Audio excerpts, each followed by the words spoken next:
Two women saw the money and made their choice. But the third one changed everything. A billionaire dropped a wallet with $3,000 in the middle of a busy street. But what he got back wasn't money. It was a truth that changed his life. Three women, three choices. Two walked away, one stopped. And that one single mother, wearing worn-out shoes, forced a man who had lost all faith in people to question everything he believed. This isn't just a story about money. It's about choices, kindness, and what truly matters when no one is watching. The morning sun hit the glass storefronts of River Oaks like it was trying to prove a point.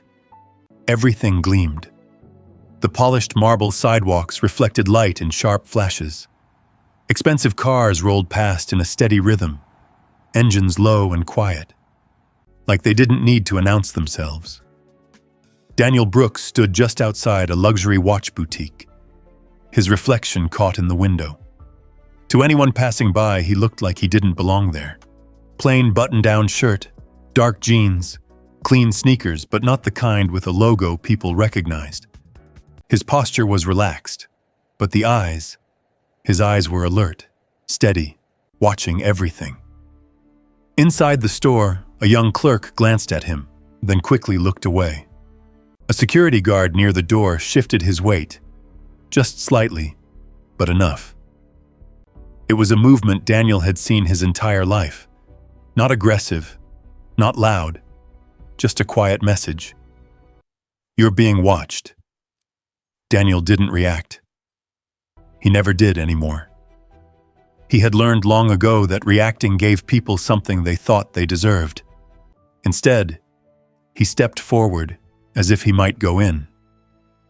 The guard's eyes locked on him now. A pause, a breath. The kind of silence that stretches just enough to say something without words. Then Daniel stopped. He turned casually, like he had changed his mind, and walked back onto the sidewalk. Behind him, the tension released. The guard looked away. The clerk went back to rearranging watches that were already perfectly aligned. Daniel kept walking. The air was warm, already carrying the weight of a Texas summer. A few blocks down, the shine of River Oaks softened into something more real, less polished, more alive. That's where he saw her. Tanya Brooks stood near a bus stop sign that leaned slightly to one side, as if it had given up trying to stand straight. She held her daughter's hand loosely, the little girl swaying side to side, tracing invisible patterns on the sidewalk with the tip of her shoe. Tanya's shirt was clean but worn thin at the edges. Her jeans had faded in uneven patches, and her shoes, white once, now a tired gray, had a small tear near the left toe. She walked differently because of it, just enough to hide the damage if no one looked too closely. But Daniel noticed. He always noticed. The little girl, Shamal, tugged at her hand. "Mama, when's the bus coming?" "Soon, baby," Tanya said softly, though she glanced down the street with a flicker of uncertainty. "Just a little longer." The girl nodded, trusting her completely. Children always did. Daniel slowed his steps as he passed them. He didn't look directly at Tanya, but he saw everything. The way she shifted her weight, the way she checked her daughter's face before anything else, the quiet calculation behind her eyes, the kind that never really stopped. He kept walking. 3 steps, 4, and then, without breaking stride, he let the wallet slip from his hand. It hit the pavement with a soft, heavy sound, not loud enough to draw attention, but real enough. Daniel didn't turn around. He walked forward, his pace unchanged, his expression unreadable. But inside, something had already begun. A quiet anticipation. Not excitement. Not hope. Something colder. Behind him, the world moved as it always did. The first woman approached. She was dressed in a tailored blazer, heels clicking sharply against the sidewalk. Her phone was pressed to her ear, voice clipped and fast. She saw the wallet, Her eyes flicked down for a fraction of a second. Then she stepped over it. Didn't slow down. Didn't pause. Didn't even hesitate. The wallet might as well have been a crack in the pavement. Daniel kept walking. The second woman came next. She was older, moving slower, carrying a canvas shopping bag filled with groceries. She noticed the wallet immediately. Her steps stopped. She bent down, picked it up, opened it. Even from a distance, Daniel could imagine what she saw. The neat stack of cash, crisp bills, enough to change a week, maybe a month. She looked left. She looked right. A long, careful look. Then she closed the wallet, slipped it into her bag, and continued walking. Just like that. Daniel's face didn't change. It never did anymore. He reached into his jacket and pulled out another wallet. Identical. Same leather. Same weight. Same contents. He turned down another block. This one quieter. Less polished. The kind of street where life felt closer to the ground. And then, once again, he let it fall. This time it landed a few feet ahead of Tanya. She almost stepped on it. Her daughter noticed first. "Mama, what's that?" Tanya looked down. For a second, she didn't move. Then she bent slowly, picking up the wallet with both hands. It felt heavier than she expected. Solid, important. She opened it. The money caught the light. For just a moment, everything else seemed to fade. The noise of traffic, the heat in the air, even her daughter's quiet breathing beside her. $3,000. Her fingers tightened slightly around the leather. Her mind moved fast now, faster than her body ever could. Rent, electric bill, groceries, shoes. Her daughter shifted beside her. "Mama?" Tanya didn't answer right away. Her eyes were still on the money. And then, her fingers moved, past the cash, past the cards, to something tucked deeper inside. A photograph.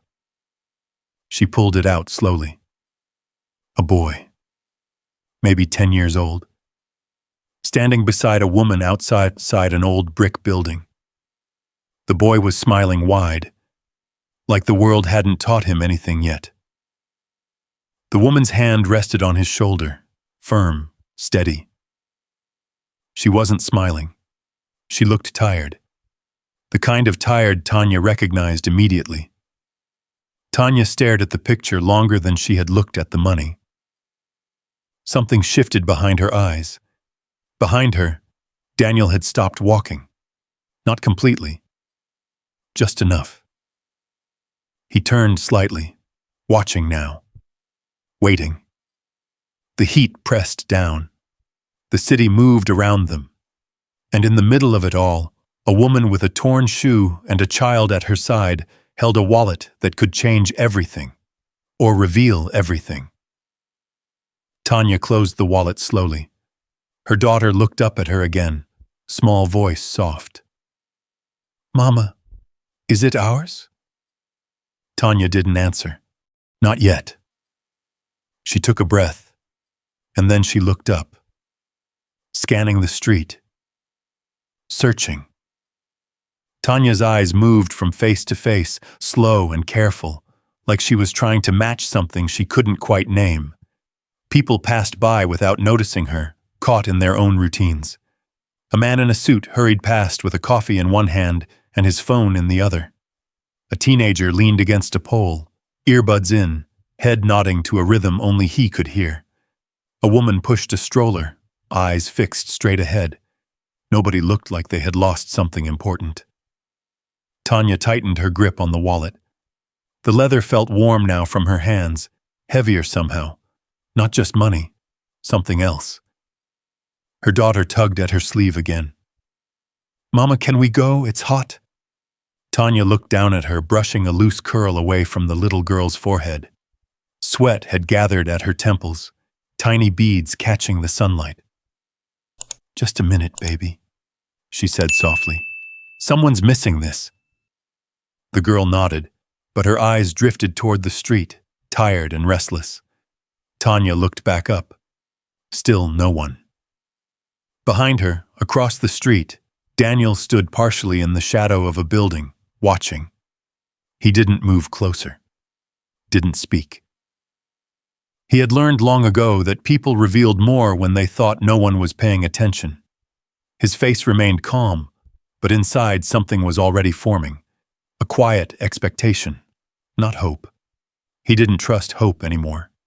He trusted patterns, and patterns in his experience rarely surprised him. Tanya shifted her weight, the tear in her shoe catching slightly against the pavement. She adjusted without thinking, rolling her foot just enough to hide it. A habit built over years, invisible to most. Not to Daniel. He noticed everything. Tanya turned to the nearest passerby, a man carrying a grocery bag with one hand and a set of keys in the other. "Excuse me," she said, her voice polite but clear. "Did you drop a wallet? Brown leather?" The man barely slowed down. He glanced at her, then at the wallet, then shook his head quickly. "No," he said, already moving past her. "Not mine." Tanya nodded. "Thank you." She watched him go for a second, then turned to another woman standing at the bus stop. "Ma'am, did you lose a wallet?" The woman looked at her, then at the wallet, suspicion flickering across her face. "No," she said, a little sharper than necessary. "I didn't." Tanya didn't react. "Okay, just checking." The woman turned away, pulling her purse closer to her side. Tanya exhaled slowly. It would have been easier to walk away. Nobody would have known. That thought came quietly, almost gently, not pushing, just sitting there. $3,000. Her mind ran the numbers again without permission. Rent was late. Electric bill, final notice. Groceries, barely enough for 2 days. Shoes. Her eyes flicked down to her feet. The tear had widened slightly. She pressed her toes back instinctively, as if that might hold it together. $3,000. She could fix everything, not forever, but for now. And sometimes, now was all that mattered. "Mama." Her daughter's voice again, softer this time. Tanya looked down. The girl was watching her. Not the wallet, not the money, her. Children didn't always understand situations, but they understood people, especially the ones they trusted most. Tanya swallowed. Her fingers tightened around the wallet again, then loosened. She took a breath. "Come on," she said, taking her daughter's hand. "Let's walk a little." They moved down the sidewalk slowly. Tanya's eyes scanned every face, every movement. She stopped again near a small coffee shop, stepping inside where the air was cooler, the hum of conversation low and steady. A barista looked up from behind the counter. "Hi," Tanya said. "Did anyone come in asking about a lost wallet? Brown leather?" The barista shook her head. "No, ma'am. Haven't heard anything." Tanya nodded. "All right. Thank you." She turned to leave, the bell above the door chiming softly as it opened. Outside, the heat wrapped around her again. Daniel shifted slightly, adjusting his stance. He had expected hesitation, maybe even temptation. But this was different. She wasn't rushing. She wasn't hiding. She was looking. And not just for a second. Not just to ease her conscience. She was actually trying. Daniel felt something stir, faint and unfamiliar. He ignored it. Tanya stopped again at the corner, looking both ways as if the answer might be standing just out of sight. Nothing. Cars passed. People walked. Life continued, unchanged. She looked down at the wallet again, then opened it once more. The cash was still there, neat and untouched. Her eyes moved past it quickly this time, going straight to the photograph. She held it closer. The boy's smile. The woman's tired eyes. The way her hand rested on his shoulder. Steady. Protective. Unshakable. Tanya's expression softened. Just slightly. She had seen that look before. In a mirror. A long time ago. Her daughter leaned against her side. "Mama, who's that?" Tanya hesitated. "I don't know," she said quietly, "but someone loves them." The girl nodded, as if that answer made perfect sense. Tanya slipped the photo back into the wallet, closing it carefully. She looked up again, still searching, still scanning, still not leaving. Across the street, Daniel's gaze followed her every movement. Something wasn't lining up. This wasn't the pattern he knew. People either ignored or they took. They didn't stay. He crossed his arms slowly, leaning back against the wall, studying her now with more attention. "Who are you?" The question formed silently. Tanya shifted her daughter onto her hip, adjusting her grip. The little girl rested her head against her shoulder, eyes half closed. Tanya kissed the top of her head absent-mindedly. "Just a little longer," she whispered. She turned again, scanning the street one more time, waiting, hoping, not for herself, for someone else. And for the first time in a very long time, Daniel Brooks felt something he couldn't immediately explain. Not trust, not yet, but something close enough to make him stop pretending he already knew how this would end. Daniel didn't move from his spot. He let the moment stretch. Across the street, Tanya stood at the corner, still holding the wallet, still scanning faces like she was looking for something more than just a person. The sun had shifted slightly, casting longer shadows now, stretching across the sidewalk like quiet reminders that time was moving, whether she found the owner or not. Daniel reached into his pocket slowly. There was another wallet there. Identical. Same leather. Same weight. Same contents. He had prepared for this, not because he expected anything different, but because he believed repetition proved truth. One instance could be luck. 2, coincidence. But 3? 3 told you what people really were. He stepped away from the wall and walked down the block, keeping his distance from Tanya. She didn't notice him. She was too focused, too present in her search. That, too, he noticed. A few minutes later, he reached another stretch of sidewalk, just busy enough to blend into the rhythm of the city. A coffee cart stood at the curb, steam rising in thin white lines. A group of people gathered nearby, waiting, talking, checking their phones. Daniel slowed. Then, without breaking stride, he let the second wallet fall. It hit the ground near a woman standing by the cart. She was dressed neatly, not rich, but comfortable. Mid-40s, maybe. Her hair pulled back, her purse slung across her shoulder. She counted coins in her hand, frowning slightly as she tried to make exact change. The wallet landed just inches from her shoe. She saw it immediately. Her hand froze mid-count. For a second, she didn't move. Then she bent down, picked it up, and held it in both hands. Daniel watched from a distance. Her fingers traced the edge of the leather. She opened it. The same moment. The same reaction. Eyes widening. Breath catching. $3,000. He could almost hear the calculation happening behind her eyes. Rent. Bills. Groceries. Things people didn't talk about out loud. She looked up, left, right. Nobody was watching. At least nobody she could see. Daniel didn't step forward. He didn't say a word. He just watched. The woman's lips pressed together. Then, slowly, deliberately, she closed the wallet. For a moment, just a moment. Daniel thought she might do something different, something unexpected. But then she adjusted the strap of her purse, slid the wallet inside, and turned away from the cart. No hesitation, no second glance, no second. Just a quiet decision made in the space of a few seconds. She walked down the street and disappeared into the flow of people like she had never been there at all. Daniel stood still.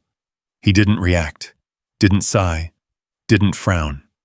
This was the pattern. This was what he knew. People took when they could. They always had. He reached into his pocket again. The third wallet. He held it there for a moment, feeling the weight of it in his hand. The leather was warm now, familiar. Inside, the same photograph rested where it always did. His thumb brushed against it through the fold. For just a second, he paused. Not long enough to change anything, just long enough to feel it. Then he started walking again, back toward the block where Tanya stood. She was still there, still searching, still asking strangers, still not leaving. Daniel slowed as he approached, keeping his distance. He watched as she spoke to another passerby, her voice calm, respectful, even after being ignored more times than anyone should be in a single afternoon. "Excuse me, did you lose a wallet?" The man shook his head without even looking at her. "No," and kept walking. Tanya nodded. "Okay, thank you." No frustration in her voice, no anger, just acceptance. Daniel frowned slightly. That didn't fit either. Most people grew irritated, defensive, tired of being dismissed. But she stayed the same, steady. He moved past her without stopping, then circled back down the next block, creating distance again. From there, he watched. She sat down on a metal bench near the bus stop, her daughter climbing onto her lap without asking.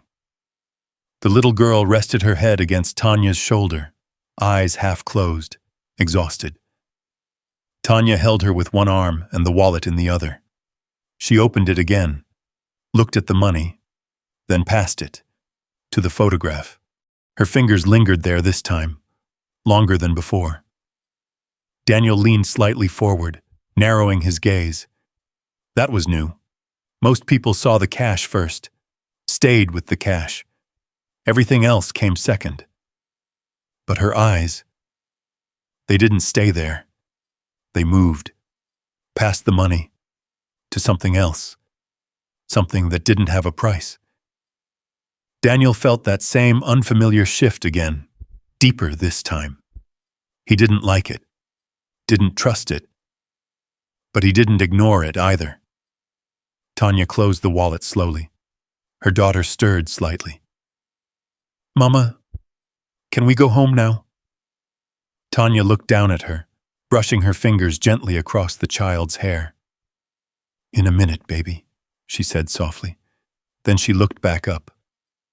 Not at the crowd this time, but down the street, as if she had made a decision, as if she knew what came next. Daniel straightened. Something was about to happen. And for the first time since he dropped that first wallet, he realized something he hadn't considered before. He might not be the one in control of how this story ended. The thought stayed with him as he watched Tanya sit there, her daughter curled against her like a question that needed an answer. The city kept moving around them, cars rolling past, footsteps tapping against pavement, voices rising and falling.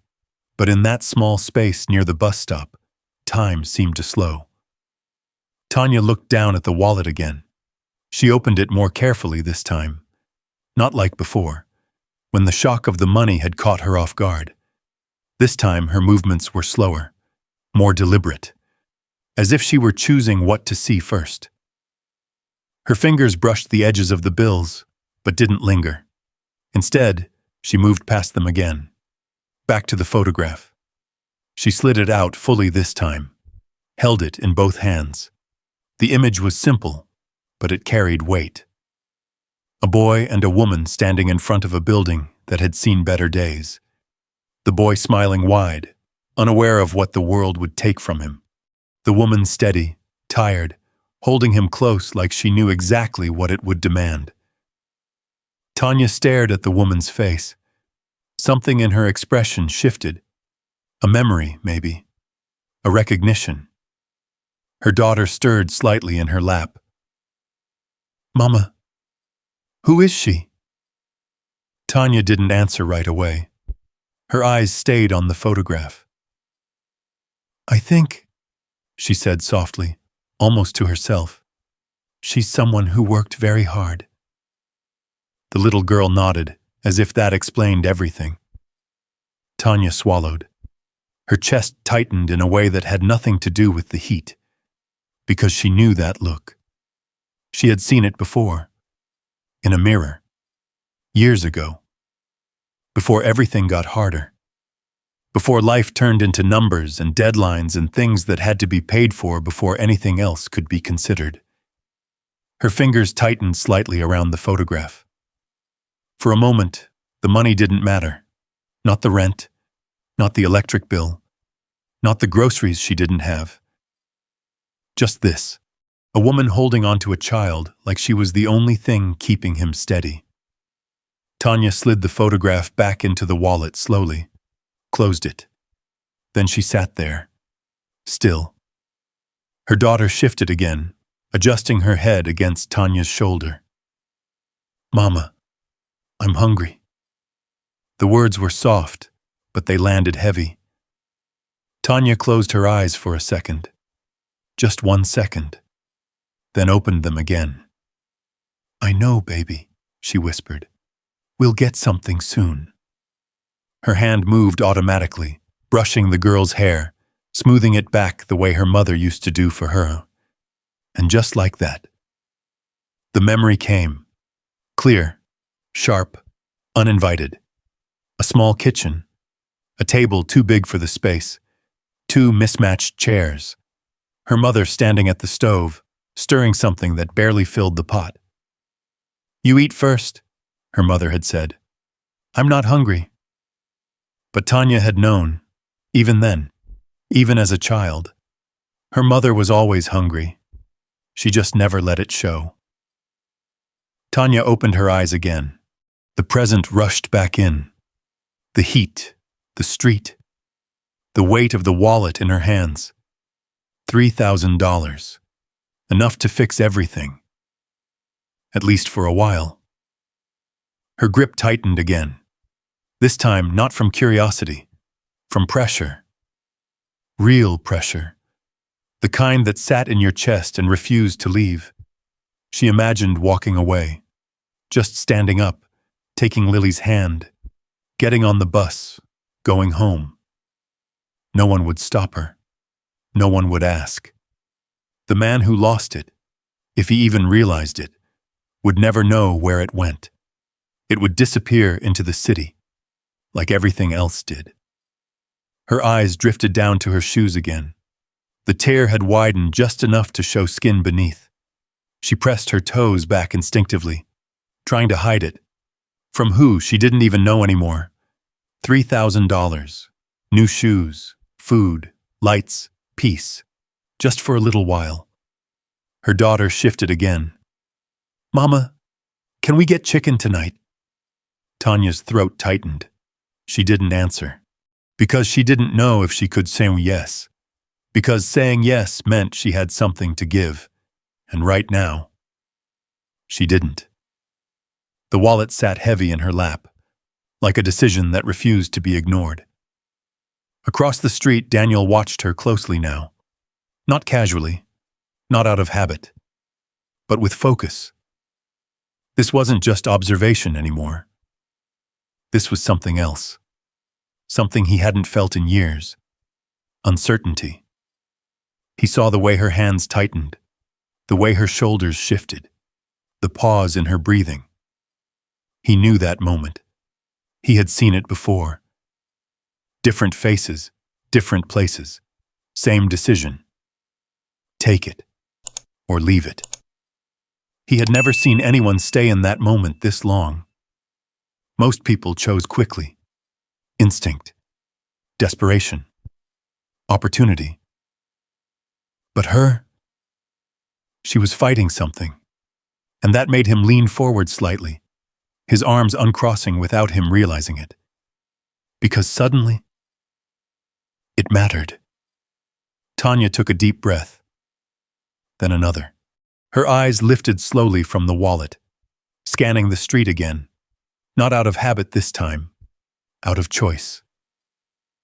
Her daughter looked up at her again. "Mama, is it ours?" The question hung in the air. Simple, honest, impossible. Tanya looked down at her, really looked at her, at the way her eyes searched for truth, not comfort, not excuses, truth. And in that moment, Tanya realized something. This wasn't about the money. Not really. This was about what her daughter would remember, what she would learn, what she would carry long after this day was gone. Tanya's shoulders eased, just slightly. The tension didn't disappear, but it shifted. Her grip on the wallet loosened. She exhaled slowly. "No, baby," she said quietly. "It's not ours."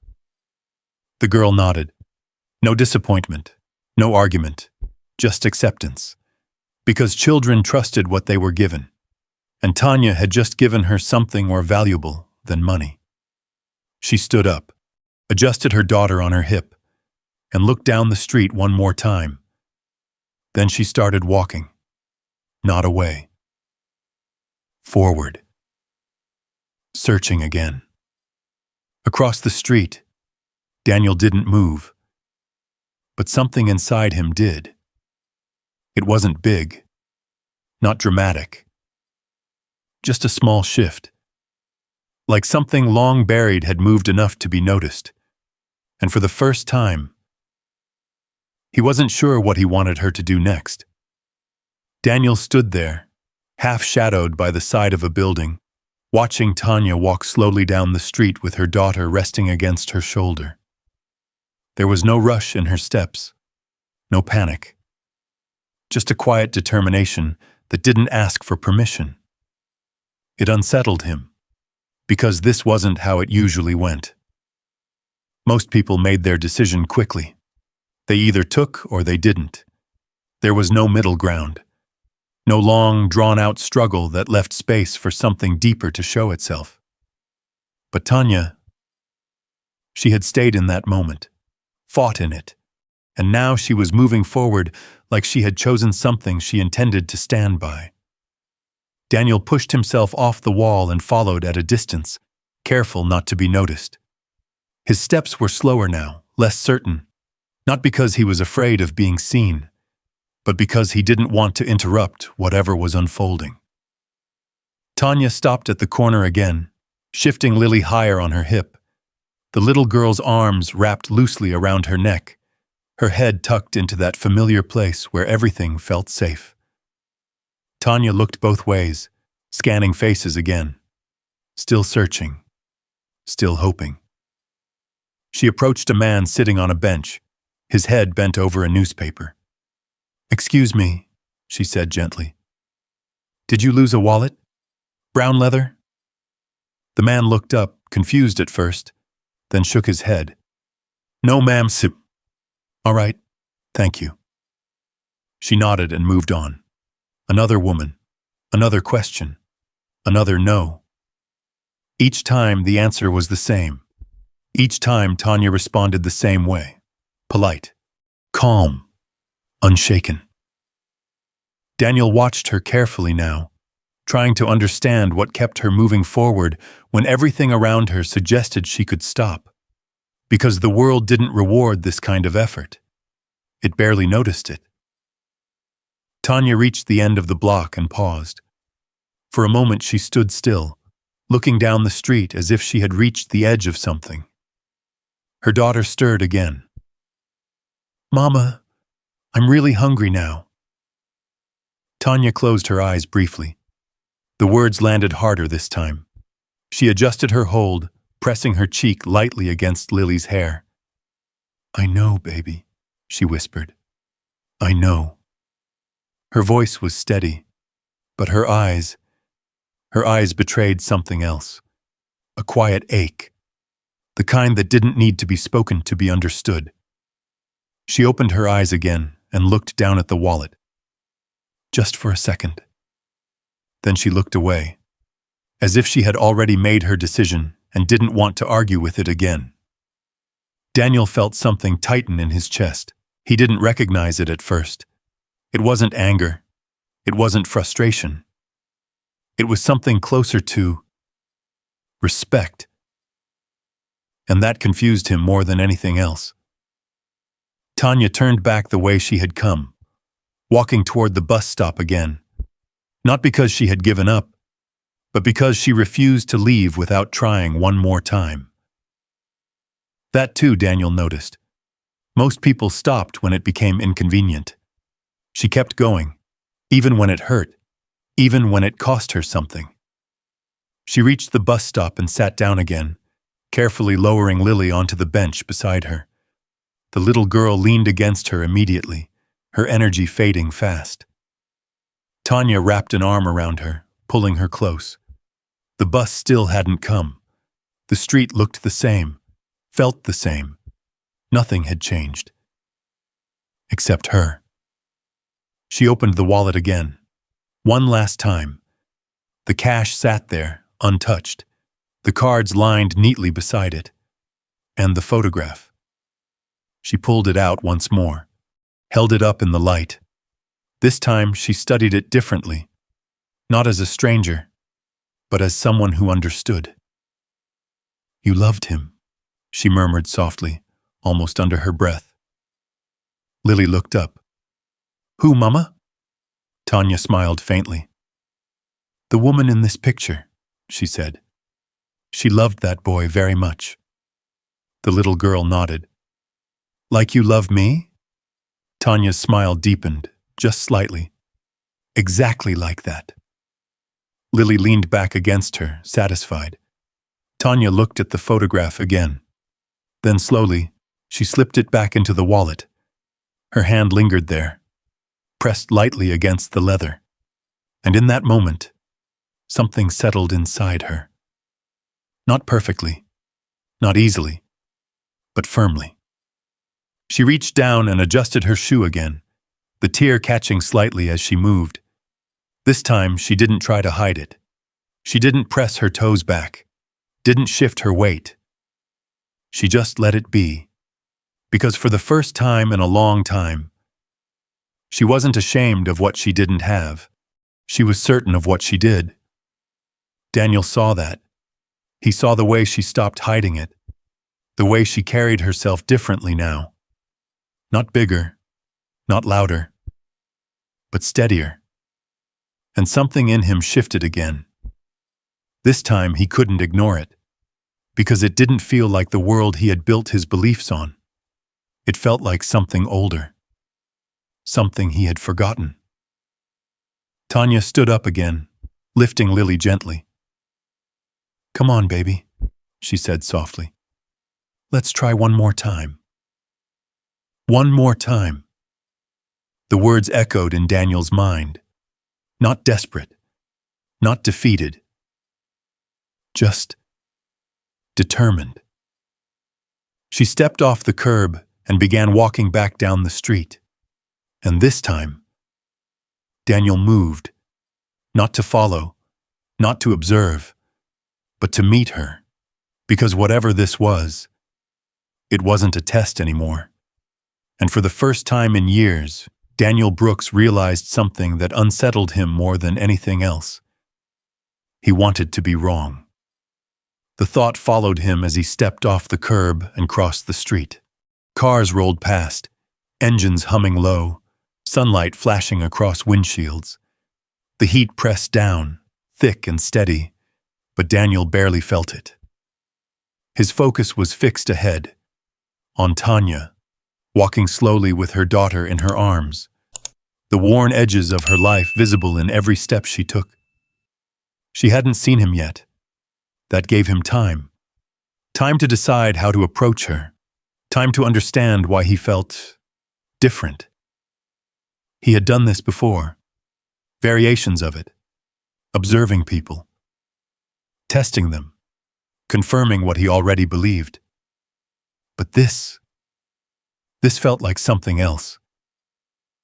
Tanya stopped again near a small convenience store, its neon sign flickering faintly even in daylight. The door chimed softly as she stepped inside, the air cooler but heavy with the smell of coffee and fried food. Daniel paused outside, watching through the glass. Inside, Tanya approached the counter.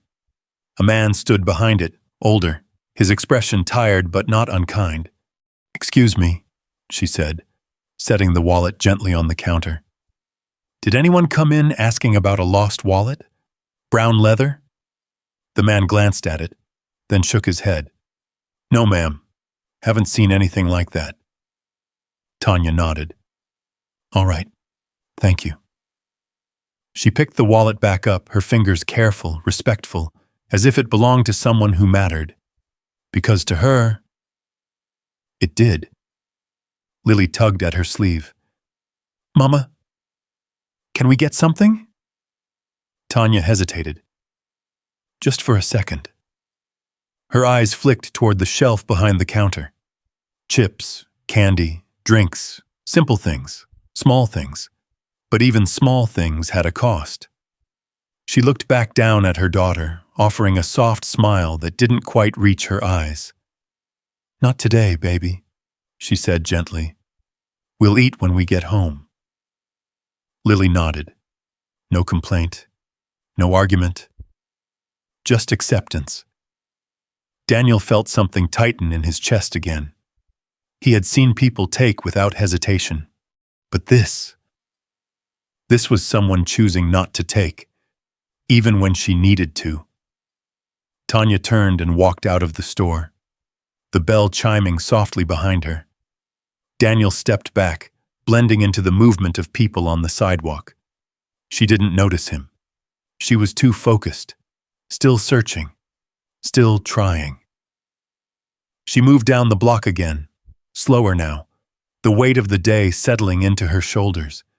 Her steps were careful, measured, each one carrying more than just her own exhaustion. Daniel followed at a distance, close enough to see, far enough not to be seen. They passed a bus stop where a few people sat waiting, the bench worn smooth from years of use. Tanya approached them one by one. "Did you lose a wallet?" Each answer came the same.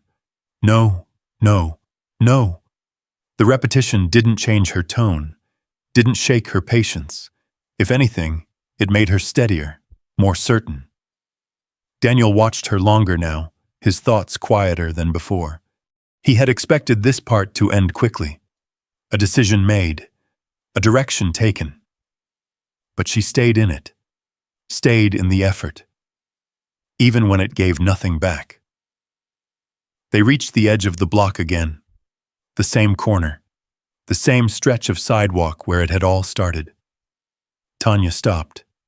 She looked around once more, slower this time, as if she already knew what she would find. Nothing. No one looking for a lost wallet. No one calling out.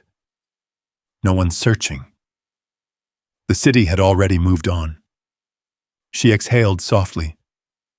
Not defeated. Just aware. Lily shifted again, her voice quieter now.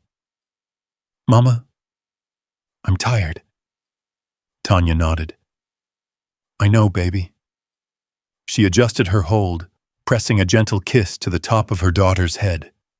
Then she looked down at the wallet again, for the first time since she had picked it up. She didn't open it, didn't look inside. She just held it, like she already knew what was in it, and what it meant. Daniel stopped walking. He stood a few steps behind her now, close enough to speak, close enough to end it. But he didn't. Not yet. Because something in him needed one more moment, one more answer, one more confirmation. Tanya turned slightly, scanning the street one last time. And then she made her choice. Not by words, not by hesitation, but by movement. She turned back toward the direction she had first come from, not toward home, not toward escape, but toward where she believed the answer might still be, even if it wasn't. Daniel's breath caught slightly. He didn't expect that. Most people at this point would have left, would have convinced themselves they had done enough, that they had tried, that it was no longer their responsibility. But she wasn't looking for an excuse to stop. She was looking for a reason to continue. Daniel stepped forward.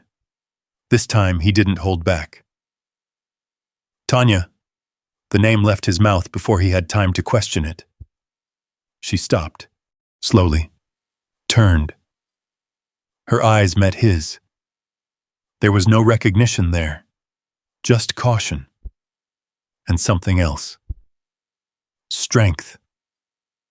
Yes? She asked. Her voice was calm, steady. Daniel took a step closer. The distance between them closed, and for the first time since this began, he stood in front of her, not watching, not observing, present.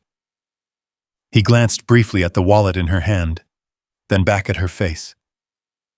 That wallet, he said. Where did you find it? Tanya looked down at it, then back at him. On the sidewalk, she said simply. A pause, a moment that stretched just long enough to matter. Daniel nodded slowly. I see. He held her gaze. And in that silence, something shifted. Because this wasn't just about a wallet anymore. It wasn't just about money or testing people. It was about something deeper, something neither of them had fully named yet. Tanya adjusted her hold on Lily, her eyes narrowing slightly. Is it yours? She asked. Daniel didn't answer right away. The question hung there. Simple, direct, unavoidable. He looked at the wallet again, then back at her, and for the first time in years, Daniel Brooks hesitated. The question sat between them, simple and sharp. Is it yours? Tanya didn't raise her voice. She didn't step back. She just held his gaze, steady and direct, the same way she had held onto that wallet for the past hour, like it meant something more than money. Daniel looked at her, really looked at her, at the quiet strength in her posture, at the way she balanced her daughter on one hip without shifting under the weight, at the torn edge of her shoe, visible now, no longer hidden. He could have said yes, taken the wallet, ended it right there. That was how it usually worked. But something stopped him. Not fear, not doubt. Something deeper. Something that made the next words harder than they should have been. He exhaled slowly. No, he said. Tanya didn't move. Her expression didn't change. She just waited. Because she knew there was more. There always was. Daniel's hand lifted slightly, then dropped again, like he wasn't sure where to place it. I mean, he paused, searching for something that felt honest enough to say. It is mine. The words landed differently, not clean, not simple. Tanya's eyes narrowed just a fraction. What does that mean? She asked. The street noise filled the silence for a moment. A car passed. A horn sounded in the distance.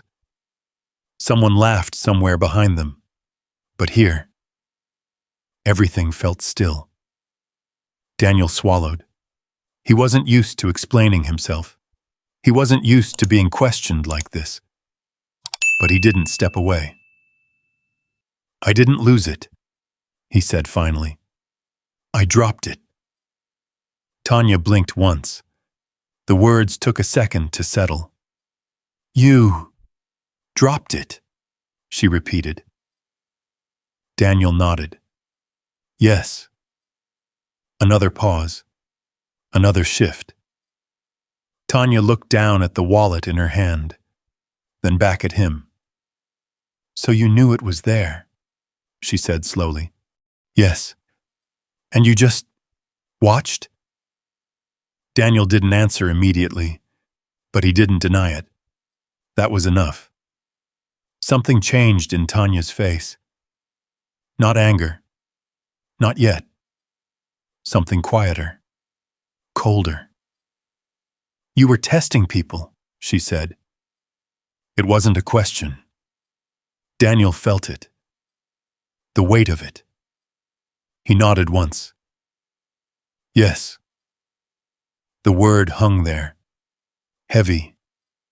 Final. Lily shifted in Tanya's arms, her small hand curling into her mother's shirt, unaware of what was happening but sensing the tension anyway. Tanya adjusted her hold gently, her eyes never leaving Daniel's. "And what?" she asked. "You wanted to see who would take it?" Daniel's jaw tightened slightly. "Yes." "And if they did?" Tanya pressed. He hesitated again, then answered, "Then I'd know I was right." Tanya let out a small breath, not surprised, just disappointed. Daniel felt it before she even spoke again. Right about what? He looked at her, and for a second, he almost didn't say it, but he had already come this far. "About people," he said. "About what they do when they think no one's watching." The silence that followed was different now, not uncertain, not searching, resolved. Tanya shifted her weight slightly, her daughter's head resting against her shoulder. She looked at Daniel for a long moment. Then she shook her head, slowly. "You don't know me," she said. Daniel opened his mouth, but she didn't let him speak. "And you don't know them either," she continued, her voice still calm, still controlled. "You saw a moment, not a life." Daniel stood still, because she wasn't raising her voice. She wasn't accusing. She was stating something. Clear, simple, true. "I didn't return this because you dropped it," Tanya said, lifting the wallet slightly. "And I didn't return it because you were watching." Her eyes held his. "I returned it because it wasn't mine." The words landed harder than anything else she could have said. Daniel felt it. Not like an attack, like a correction. A quiet one. The kind that doesn't try to win, just tells the truth. Tanya stepped forward, closing the distance between them. She held the wallet out. "For you," she said. Daniel didn't take it immediately. His eyes dropped to the wallet, then to her hand, then back to her face. There was no expectation there, no demand, no performance. Just honesty. He reached out slowly and took it. Their fingers brushed for a brief second. Warm. Real. Then it was over. The wallet was back in his hand. Tanya didn't smile, didn't wait. She adjusted Lily again, shifting her weight carefully. "Well," she said quietly, "I hope you found what you were looking for." There was no bitterness in her voice, no sarcasm, just something else. Something that made Daniel feel like the answer might not be what he expected. She turned, started to walk away. Just like that. No request, no question, no hesitation. Daniel stood there, the wallet in his hand, watching her leave. The city moved around him again. The noise returned, the rhythm of everything continuing as if nothing had happened. But something had. He looked down at the wallet, opened it. The money was still there, untouched. The cards, the photograph, still exactly where he had placed them. Nothing missing, nothing taken. He closed it slowly. Across the street, Tanya kept walking, her steps steady, her daughter resting against her shoulder, already half asleep.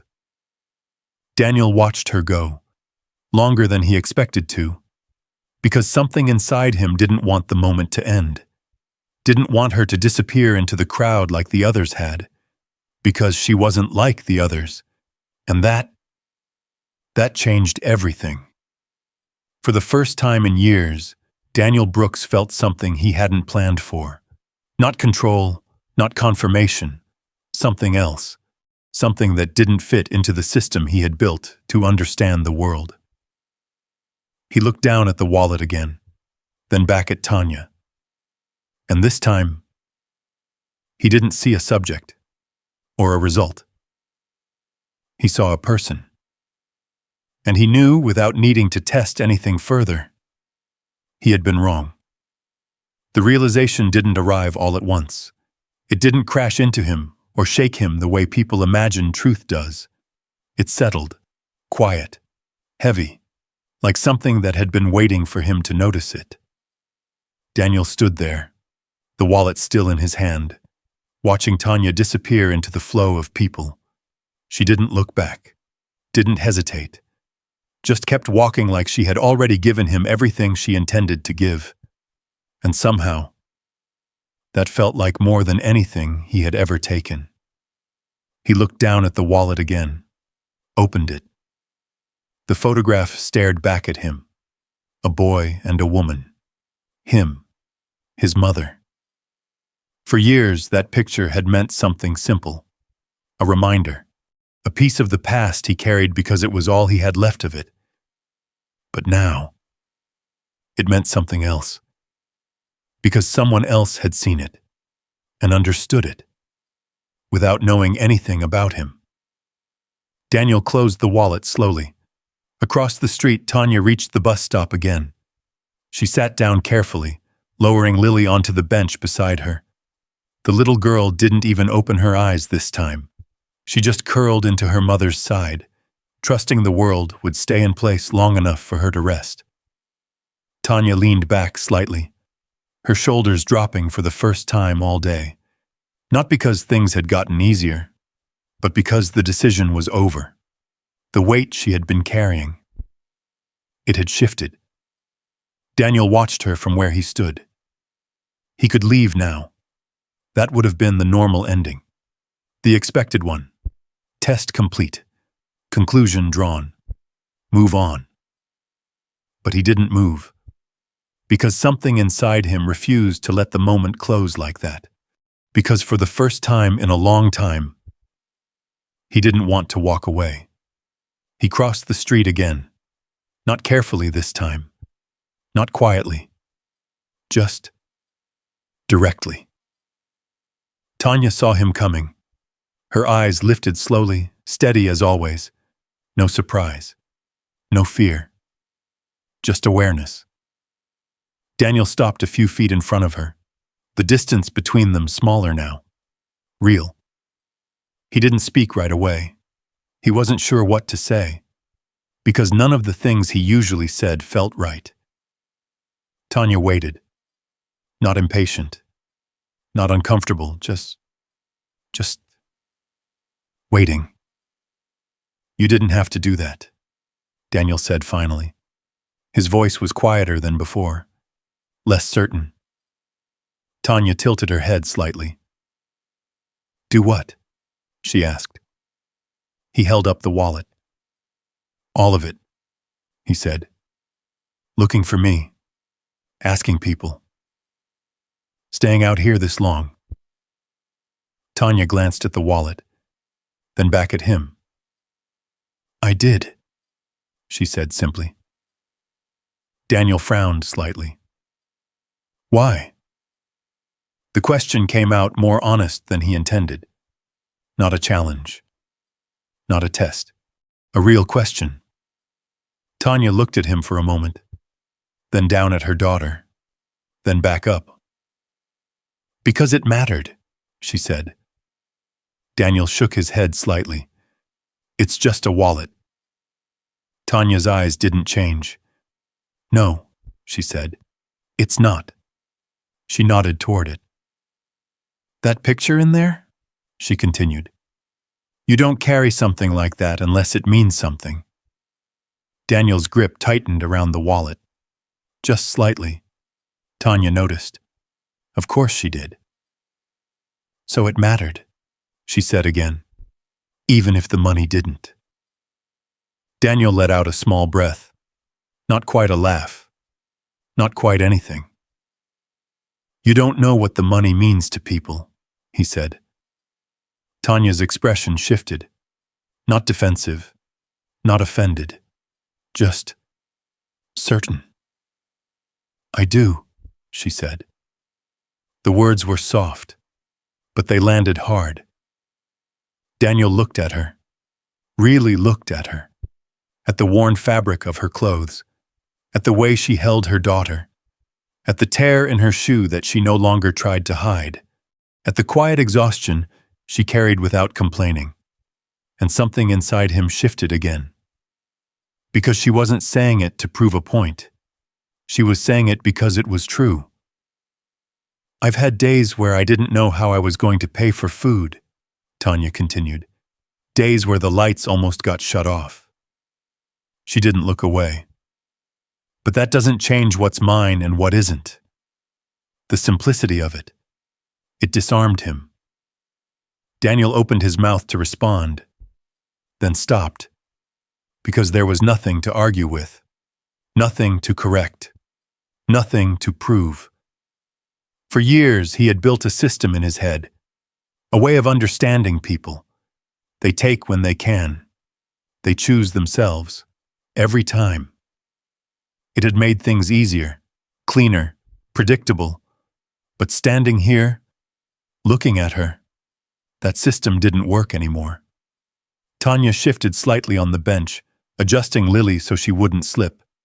The little girl stirred, her small hand curling tighter into her mother's shirt. Daniel watched the movement, the instinct behind it, the care, unthinking, automatic. He had seen that before, a long time ago, in a different life. You think I was wrong, he said quietly. Tanya didn't answer right away. She didn't rush to fill the silence. When she did speak, her voice was calm. I think you were looking for something, she said. Daniel waited. And I think you already decided what you were going to find before you started, she added. The words settled between them. Daniel looked down for a moment, then back up. That's how people work, he said, though it didn't sound as certain as before. Tanya gave a small shake of her head. No, she said. That's how hurt people work. The sentence hit deeper than anything else she had said, because it wasn't an accusation. It wasn't meant to cut. It was just honest. Daniel felt it. Not on the surface, deeper, in the place he didn't let people see. He looked away for a second. The city blurred around him, the noise, the movement, all of it distant. Because in that moment, he wasn't standing on a street in Houston anymore. He was somewhere else. A memory, a parking garage, a signed check, a phone that never rang again, a door closing quietly in an empty house. He blinked. The present returned. Tanya was still there, still steady, still real. You don't know me, he said, though the words felt weaker now. Tanya nodded. You're right, she said. Then she paused. But I know what it looks like when someone stops believing in people. Daniel's jaw tightened slightly. And what does that look like? he asked.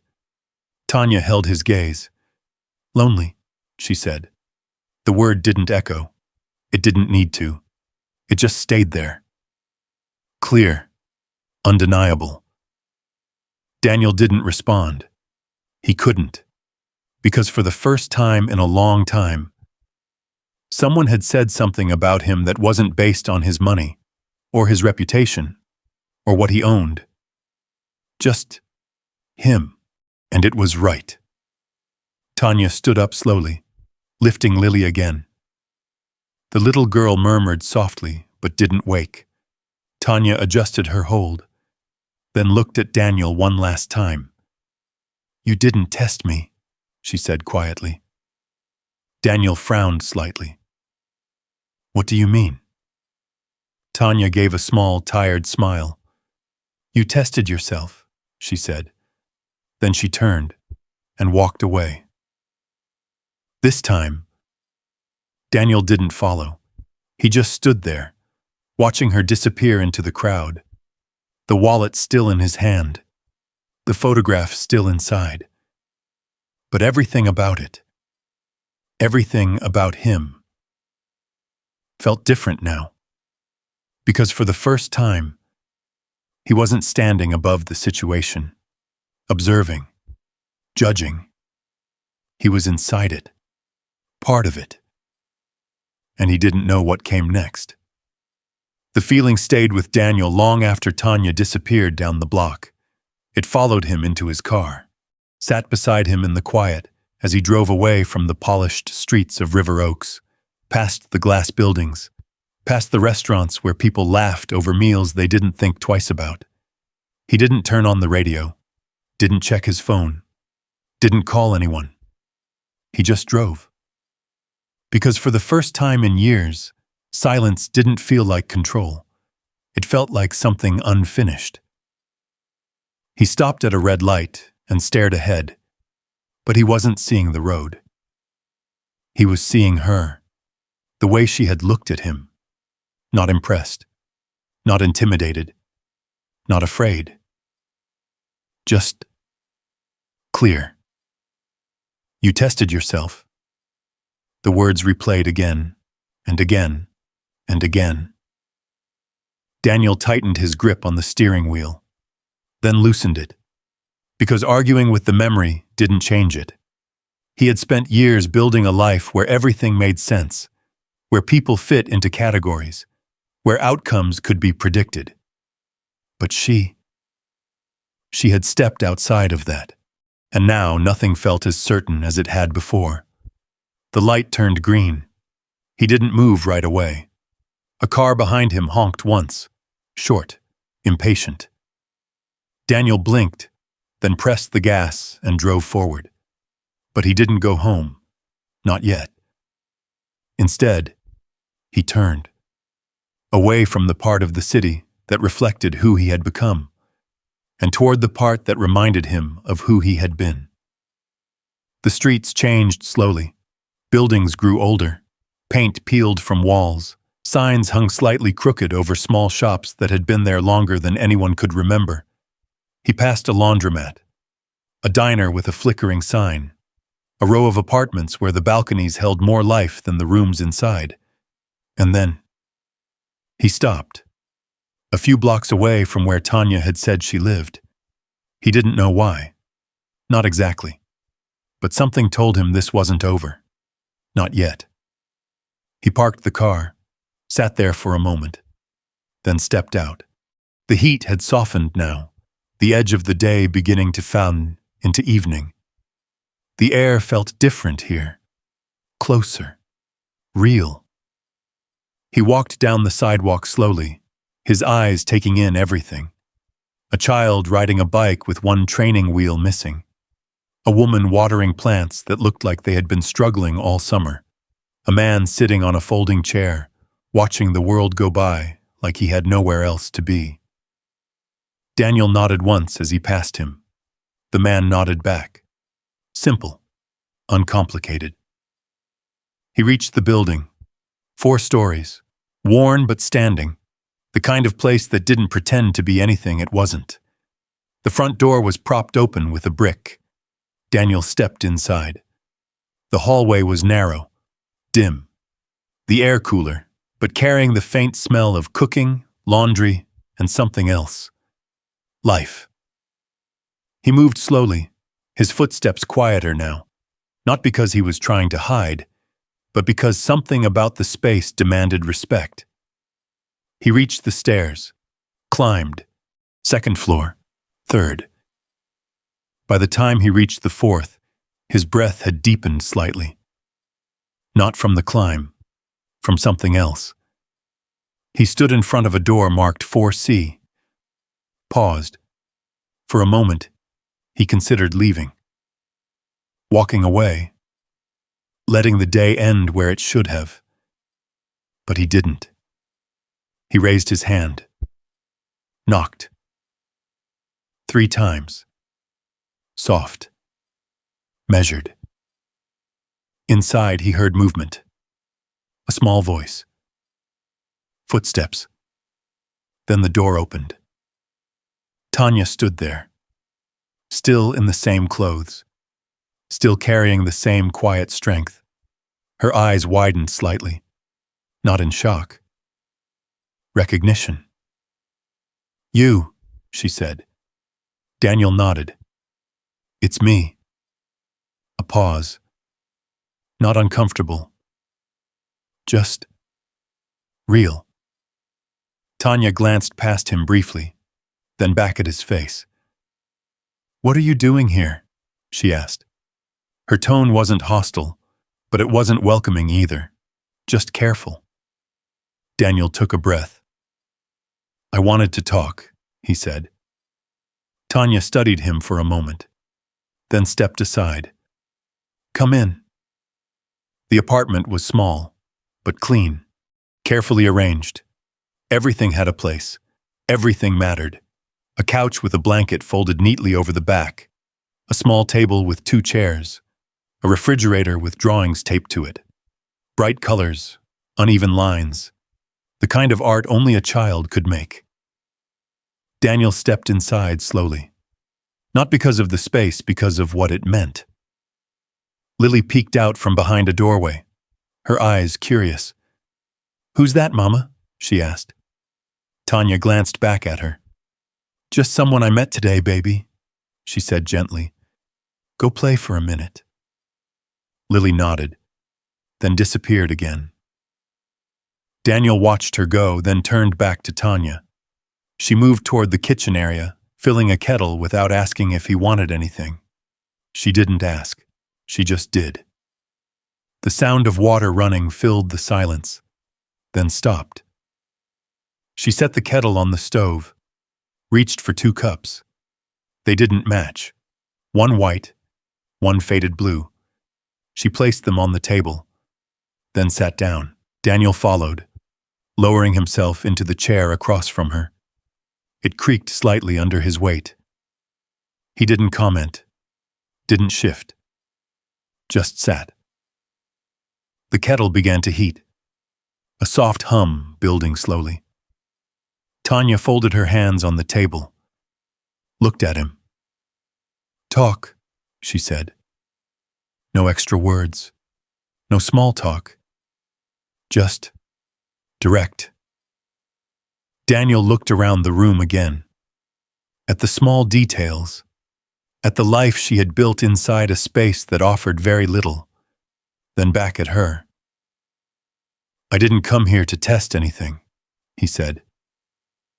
Tanya didn't respond. She just waited. Because she had heard enough words in her life to know when someone wasn't finished. Daniel exhaled slowly. "I came because..." He paused. "Because what? Because she had been honest? Because she had proven him wrong? Because she had made him feel something he didn't understand?" None of it sounded right. So he told the truth. "I came because I haven't met someone like you in a long time." The kettle clicked softly as it reached temperature. Tanya stood, poured the water into the cups, and set one in front of him, then sat back down. Her eyes never left his. "What does that mean?" she asked. Daniel wrapped his hands around the cup. The warmth spread through his fingers, grounding. I mean, he said slowly, someone who does the right thing when it costs them something. Tanya looked at him for a long moment, then gave a small shake of her head. That's not special, she said. Daniel frowned slightly. It is, he said. No, Tanya replied. It's just rare. The words settled into the space between them. Different, but just as heavy. Daniel looked down at the tea, then back up. Why? He asked. Tanya tilted her head. Why what? Why did you do it? He said. You needed that money. She didn't deny it. Didn't pretend otherwise. Yeah, she said simply. I did. Then why didn't you take it? Tanya leaned back slightly in her chair. Her gaze softened. Not toward him, toward something else, something behind her eyes. My mom used to say something, she said quietly. Daniel listened. She used to say, we don't take what isn't ours, especially when we're struggling. The words filled the room. Simple, but carrying years of meaning. Tanya smiled faintly. She said it so many times, I stopped hearing it after a while, she continued. Thought it was just something parents say. Her fingers traced the edge of the table. But she lived it, she added, every day. Daniel didn't move, didn't interrupt, because this mattered. She worked 2 jobs, Tanya said. Came home tired every night. Sometimes she brought food from work. Sometimes she didn't. Her voice stayed steady, but something underneath it shifted. There were days we didn't have much, she said, but she never took anything that wasn't hers. Not once. Daniel felt it again, that quiet weight, the one that had been building all day. And now? He asked. Tanya looked at him, really looked. Now I try to do the same, she said. The answer wasn't dramatic, wasn't emotional, just true. Daniel sat back slightly. The chair creaked again. The room felt smaller now, not because of the space, because of what it held. 2 people, 2 lives, 2 ways of seeing the world. And for the first time, he wasn't sure his way made more sense.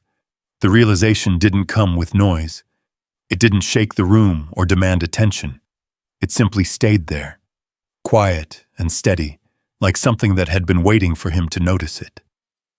Daniel sat across from Tanya, the warmth of the tea fading slowly in his hands. The small kitchen around them felt different now, not because anything had changed, but because he was seeing it differently. The mismatched cups, the worn edges of the table, the refrigerator humming softly in the corner. All of it held a kind of honesty he hadn't experienced in years. No pretense, no performance, just life. Tanya leaned back slightly in her chair, watching him without pressure. She didn't rush to fill the silence, didn't try to explain more. She had said what she needed to say. The rest, that was his. Daniel looked down at the tea again, then up.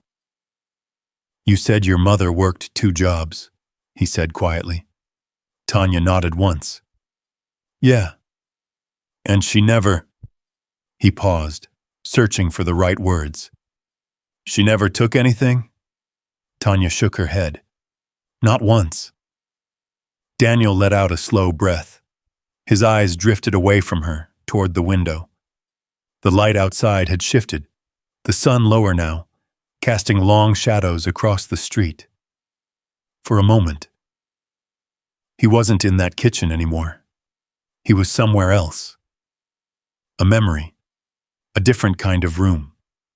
His childhood apartment, the walls thinner, the air heavier, His mother standing at a small sink, sleeves rolled up, hands moving through soapy water. He remembered the sound, plates clinking, water running, the quiet rhythm of someone who didn't have time to stop. She had been tired, always tired, but she never showed it the way others did. She didn't complain, didn't ask for help. She just kept going. Daniel blinked, pulling himself back to the present. Tanya was still watching him. Not curious, not intrusive, just present. My mother was like that too, he said finally. The words felt strange in his mouth, not because they weren't true, because he hadn't said them out loud in a long time. Tanya's expression softened, just slightly. She raised you alone? She asked. Daniel nodded. Yeah.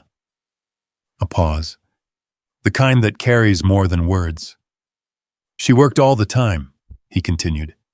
Cleaning jobs, night shifts, whatever she could get. His fingers tightened slightly around the cup. I used to think, he hesitated. Yeah. I used to think that if I made enough money, none of that would matter anymore. Tanya didn't interrupt. Daniel let out a small breath. But it didn't go away, he said. It just changed. The room fell quiet again. The kind of quiet that didn't need to be filled, because both of them understood what he meant. Pain didn't disappear. It just found new places to live. Tanya leaned forward slightly, resting her elbows on the table. So what happened? She asked. Daniel looked at her. For a second, he considered not answering. Old habits, old instincts.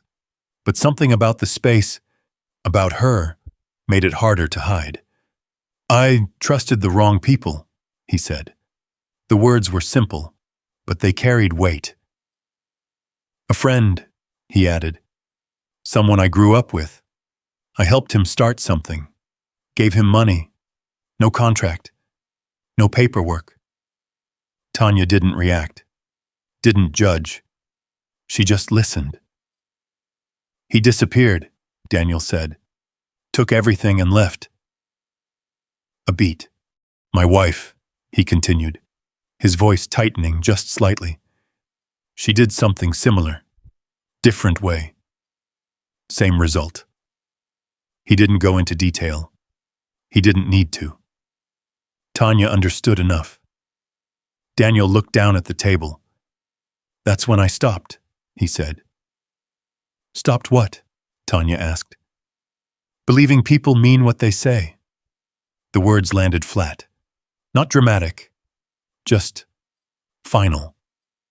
Tanya leaned back again, her eyes thoughtful now.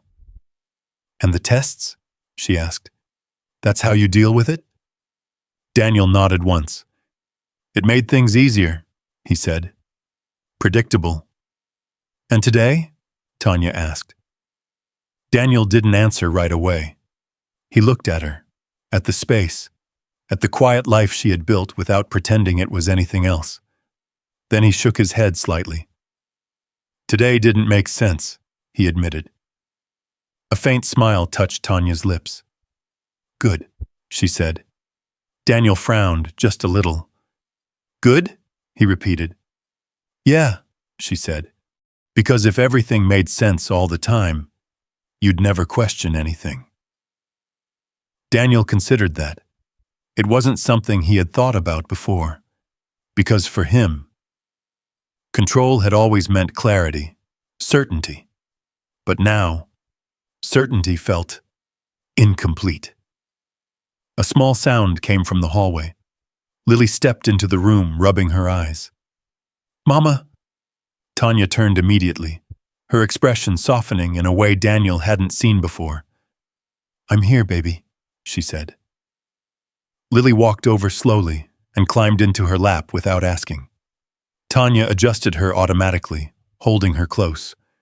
Daniel watched the movement, the ease of it, the instinct.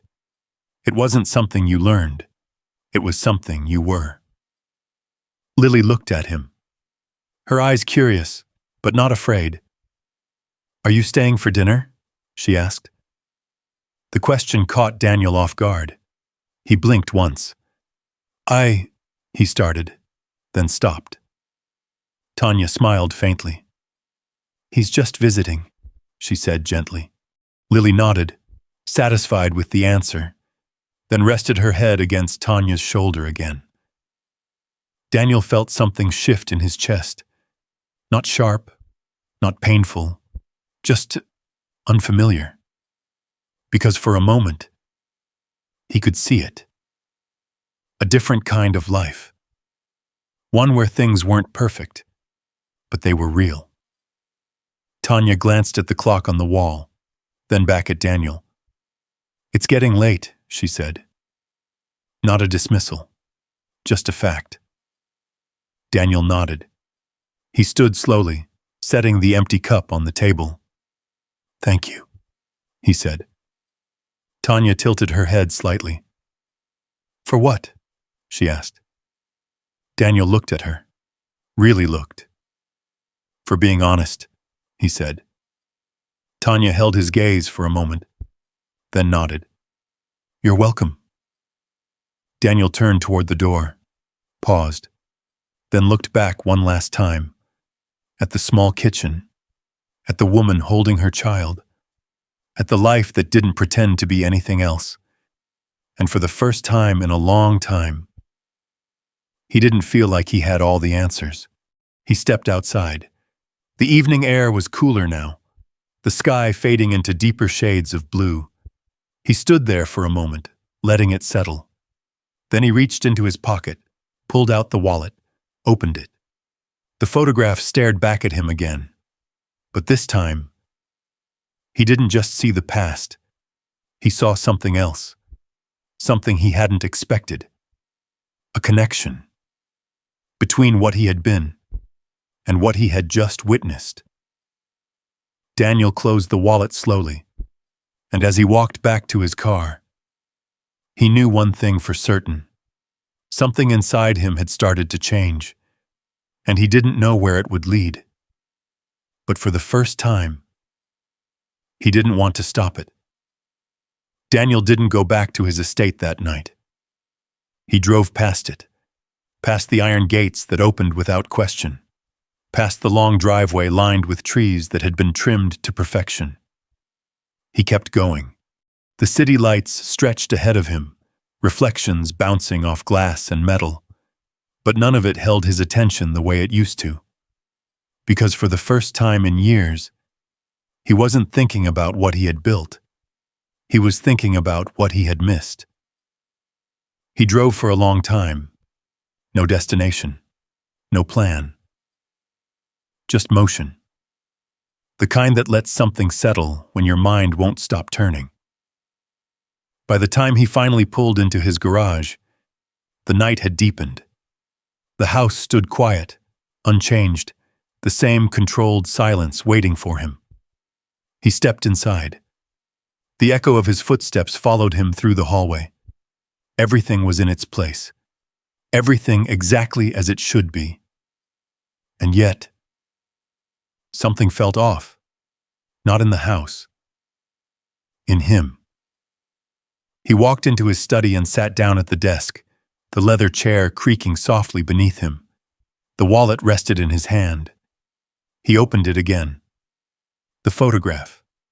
Always the photograph. For years, it had been a reminder. Now it felt like a question. He stared at it longer than usual. At the boy. At the woman. At the life that had shaped him before everything else took over. Then, slowly, he placed the wallet on the desk. Flat. Still. I got it wrong, he said quietly. The words didn't echo, but they stayed. Daniel leaned back in his chair, staring at the ceiling. And for the first time, he didn't try to fix the feeling, didn't try to push it away. He let it sit. Morning came slowly, the kind of morning that doesn't rush. light filtering through tall windows, stretching across the floor in quiet lines. Daniel was already awake. He hadn't slept much. Not because he couldn't, because he didn't want to, because something in him needed the time. He stood in the kitchen, holding a cup of coffee he hadn't touched. The silence of the house felt different now, less like control, more like absence. He set the cup down, turned, walked back into his study. The wallet was still there, waiting. But this time, he didn't pick it up. Instead, he reached for his phone, dialed a number. It rang once and twice, then, "Daniel?" a voice answered. Devin, his assistant. "Yes," Daniel said. A pause. "You need something?" Devin asked. Daniel looked out the window. The city stretched in the distance. "I need you to find someone," he said. Devin didn't hesitate. "Name?" Daniel paused, just for a second. "Tanya Brooks," he said. "She lives on the west side. I don't have an address." Another pause. "I'll find her," Devin said. "I know you will," Daniel replied. He ended the call, and for the first time in a long time, he didn't question what he was doing. He just knew it mattered. By mid-morning, Devin called back. "I've got her," he said. "Fourth-floor apartment, single mother, one child, works 2 jobs." Daniel closed his eyes briefly, not surprised, just confirmed. "Send me everything," he said. A few minutes later, the file appeared on his tablet. Daniel read it slowly, carefully. Not like a report, like a life. Every detail told the same story. Struggle, responsibility, quiet endurance. He set the tablet down, then sat there, hands resting on the desk, thinking. Not about money, not about solutions, about meaning. What mattered, what didn't, what he had overlooked. Then, the decision came. Not loud, not dramatic, just clear. By the next afternoon, Tanya stood in a place she had never imagined being. A glass building that rose above the city, its surface reflecting sunlight so sharply it almost hurt to look at. She hesitated at the entrance. Lily stood beside her, holding her hand, her eyes wide as she looked up. "Mama, is this where we're going?" Tanya nodded slowly. "I think so." The doors opened automatically as they stepped forward. Cool air greeted them. The lobby was quiet, polished, everything in place. A receptionist looked up. "Can I help you?" Tanya shifted slightly. I'm here to see Daniel Brooks." The name felt strange in her mouth. The receptionist's expression changed immediately. Recognition. "Of course," she said. "Please go to the 14th floor." The elevator ride was silent. Lily pressed her face against the glass wall, watching the city drop away beneath them. "Wow," she whispered. Tanya smiled faintly, but her grip on her daughter's hand tightened just slightly, because she didn't know what this was, or why she was here. The doors opened. Daniel stood waiting, not in a suit this time, just a button-down shirt. Sleeves rolled, less distant, more human. "Tanya," he said. She nodded. "Mr. Brooks." He shook his head. "Daniel is fine." A small pause. Then he gestured toward a conference room. "Come in." Inside, the space was simple, clean. A long table, large windows, and on that table, 3 things: a shoebox, a small envelope, a stack of papers. Tanya noticed them immediately. Her eyes moved from one to the other, then back to Daniel. "What is this, Wais?" she asked. Daniel stepped forward, pushed the shoebox slightly toward her. "Open it." Tanya hesitated, then did. Inside, a pair of white sneakers. Simple, clean, new. She didn't touch them at first, just looked, because she knew what they meant. Daniel spoke quietly. "They're not expensive," he said, "but they're yours." Tanya swallowed. Her hand moved slowly, brushing the edge of the box. Then she looked up. "Why?" Daniel didn't answer immediately. Instead, he pushed the envelope toward her. "Open that too." Tanya picked it up, tore it open carefully. Inside, cash. She counted it without meaning to. $340. Her breath caught. Her fingers stilled, because she knew that number exactly. Daniel watched her. "That's not from me," he said. "That's yours." Tanya looked up sharply. "What do you mean?" Daniel held her gaze. "You told me about your mother," he said. "About what she left you." The room felt smaller now, tighter. Tanya's voice dropped. "How do you know that?" Daniel didn't look away. "Because I listened," he said. The words landed differently, not like a defense, like a truth. Tanya's hands trembled slightly.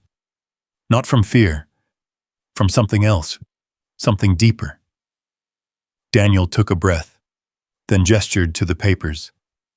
"And that," he said, "is something else." Tanya looked at them, didn't move, didn't reach. "Not yet." "What is it?" she asked. Daniel stepped closer. "An offer," he said. Her eyes narrowed slightly. "For what?" Daniel didn't hesitate this time. "For a job," he said. "Working with a foundation I'm starting, helping people like you." Tanya stared at him, not impressed, not overwhelmed, just cautious. "I don't want your charity," she said quietly. Daniel nodded. "I know." He met her eyes. "That's why it's not charity." The silence that followed. It wasn't empty. It was full. Because something was about to change, and both of them could feel it. Tanya didn't reach for the papers. Not yet. Her eyes stayed on Daniel, searching. Not for the offer, not for the numbers, but for something else. Something that would tell her this wasn't just another version of the same story she had seen before. People offering help with conditions. Kindness that came with expectations. Daniel didn't rush her, didn't push the documents closer. He just stood there, letting the moment breathe. Lily tugged lightly at Tanya's hand. "Mama, are those your shoes?" she asked, pointing at the box. Tanya looked down at her, then back at the shoes. "They might be," she said softly. Lily smiled, satisfied with that answer. Tanya took a slow breath, then reached for the papers. She didn't skim them, didn't rush. She read, line by line, her eyes moving steadily across the page, taking in every word, every detail. The room stayed quiet. The city outside moved in silence behind the glass, and Daniel waited, not with impatience, but with something new. Respect. After a few minutes, Tanya set the papers down. Her expression hadn't changed much, still careful, still measured. "What kind of foundation?" she asked. Daniel stepped closer, but not too close. "One that helps single parents," he said. "Housing support, childcare access, job placement, real help, not just temporary fixes." Tanya listened, not impressed, not yet convinced. "And you want me to do what?" she asked. "Talk to people," Daniel said. "Find the ones who need help the most, the ones that get overlooked. Connect them to what we build." Tanya's eyes narrowed slightly. "You don't know me," she said. Daniel nodded. "You're right," he said. "But I know what you did yesterday."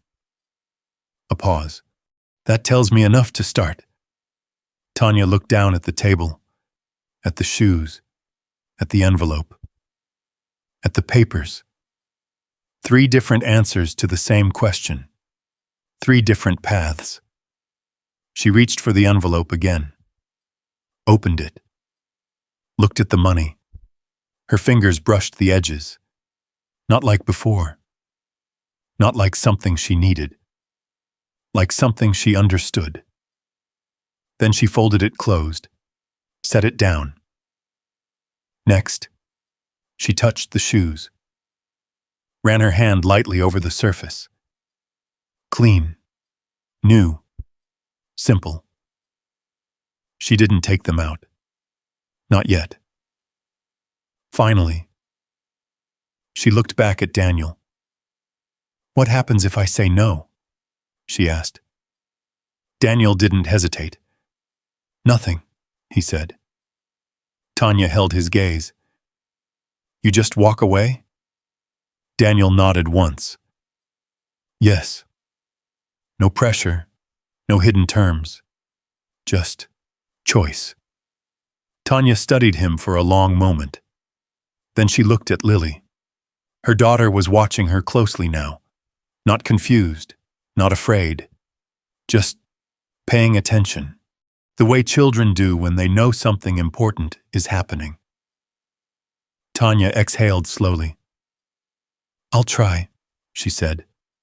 The words were quiet, but they carried weight. Daniel nodded. "That's all I'm asking." Tanya stood there for a moment longer. Then she picked up the shoebox, held it, opened it again. This time she took the shoes out, held them in her hands. Lily smiled. "They're pretty," she said. Tanya smiled back. "Yes, they are." She set them back in the box carefully, then picked up the envelope, slipped it into her bag. Not as a gift, not as charity, as something returned. Finally, she placed her hand on the papers. "I'll read everything again tonight," she said. "Make sure I understand it." Daniel nodded. "Take your time." Another pause. Then Tanya looked at him again. "Why?" she asked.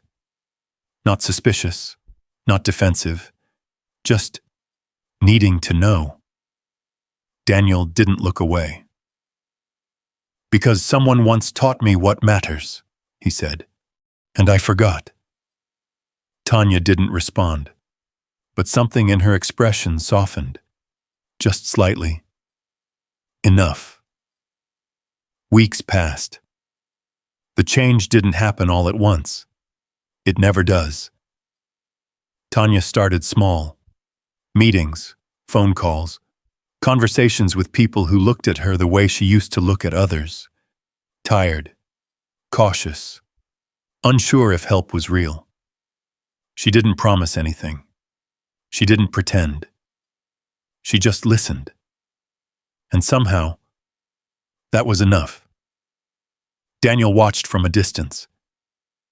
Not interfering. Not directing. Just observing. But this time, it was different. Because he wasn't looking for proof. He was watching something grow. And for the first time, he didn't need to control it. 6 months later, the building stood quietly on the corner of a street that had seen too many empty promises. Fresh paint, new windows, lights on inside. Not flashy, not perfect, but real. People gathered outside. Families, children, neighbors. The sound of conversation filled the air. Warm, alive. Tanya stood near the entrance, the white sneakers on her feet now, clean, worn in just enough to belong to her. Lily stood beside her, holding her hand, looking up at everything with wide eyes. "Mama, is this ours?" she asked. Tanya smiled. "No, baby," she said. "It belongs to everyone." Daniel stood a few steps away, not in front, not leading, just there, watching, present. Tanya turned toward the door, then stopped, because something caught her eye. A small plaque, mounted on the wall just inside the entrance. She stepped closer. Her fingers brushed the edge of it.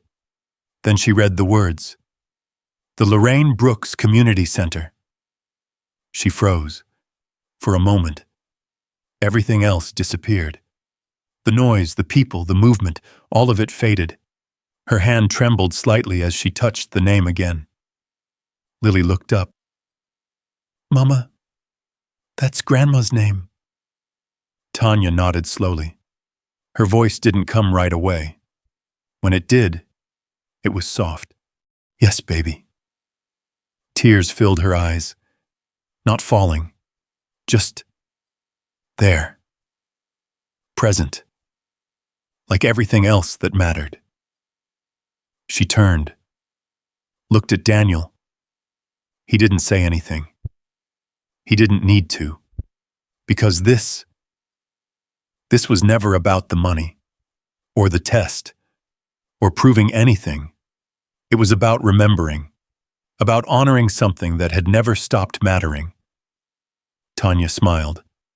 A real one this time. Not tired, not careful, just real. "She would have liked this," she said. Daniel nodded. "I think she would have liked you too." They stood there for a moment, not speaking, not needing to.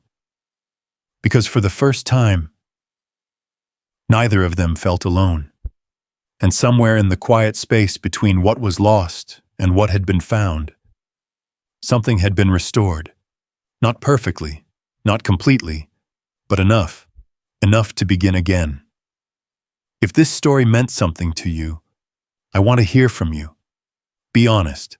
What would you have done if you found that wallet? Type 1 if you would return it. Type 0 if you think you might keep it. No long comments, just a number. And if this story touched your heart even a little, take 1 second to hit that subscribe button. Because there are more stories like this waiting. Stories about real choices, real people, and the moments that can change everything. I'll see you in the next one.